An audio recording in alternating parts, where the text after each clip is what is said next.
العظيم والله العظيم إن مكة والمدينة المنورة في الجزائر، وهناك بلدية صغيرة في الجزائر مجاورة بجبل،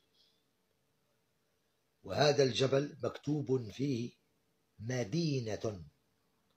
إذا جاء أحد بأن يغطي هذه الحقيقة الكبرى لا يستطيع، عليه بأن يفجر الجبل أو يمحيه. وفاطمة وهضر عافاك وقول الفاتحة، تقول السعيدة يا محمد لو شي مات. أول برهان بأن مكة المكرمة في الجزائر. الجزائر فيها ولاية تسمى بسيدي بالعباس، يمر عليها واد اسمه واد مكرم، سأكتبه، انظروا جيدا.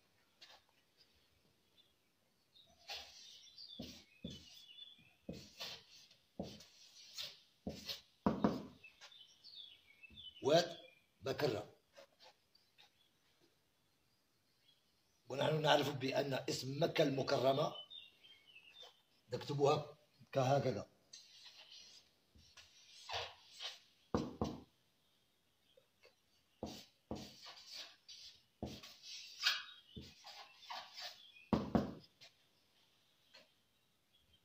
مكة المكرمة. لو حذفنا الراء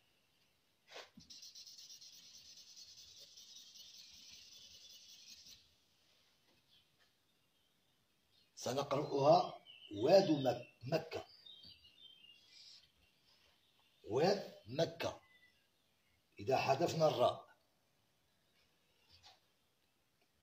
مكة المكرمة. ماذا فعل القدماء؟ أضافوا الراء لمكة ليجعلوها مكرة، وحتى في كلمة المكرمة حذفوا الميم وجعلوها مكرة.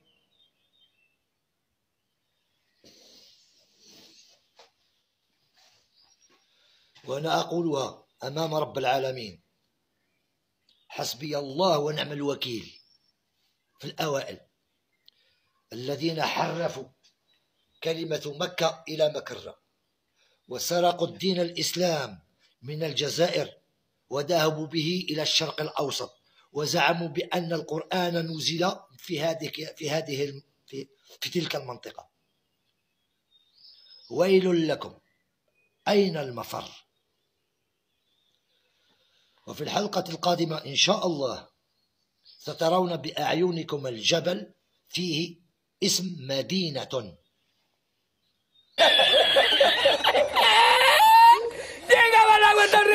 بسم الله الرحمن الرحيم، ولا حول ولا قوة إلا بالله العلي العظيم. هذا الفيديو الثالث والبرهان الثاني. لقد قلت لكم في الفيديو السابق بأن أثبت لكم المدينة، اسم المدينة مكتوب في جبل، وها هو.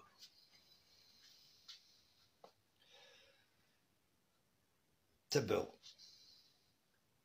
الميم، هذه الدال، هذه الياء، وهذه النون فوقها نقطة، وهذه التاء مربوطة.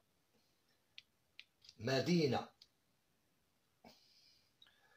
وهنا وأنا كتبت هذه هي المدينة المنورة التي كان فيها محمد عليه السلام، مكتوب مدينة في جبل. الميم، دال، الياء، وهذه النون فوقها نقطة، وهذه التاء مربوطة.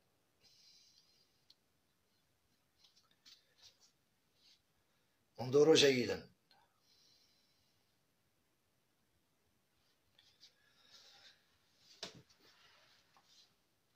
ومن بعد هذا الفيديو المقبل سأتكلم فيه ما هي اللغة الأصلية للقرآن الكريم، وستندهشون، لأن كل هذا هو الحق من عند الله سبحانه وتعالى لإعادة عزة الإسلام كما كانت في الجزائر. لا مفر من هذا. الله سبحانه وتعالى أقفل على القلوب بمدة 1400 سنة. سأعيدها: الله أقفل على القلوب 1400 سنة، يعني من بعد موت الرسول ببعض سنين، عندما سرقوا الدين الإسلام من الجزائر وذهبوا به إلى الشرق الأوسط. يعرف الناس مع من حشرنا الله في الجوار. من هنا قفل الله سبحانه وتعالى عليه إلى يومنا هذا. إذن علينا بإعادة النظر في كل هذا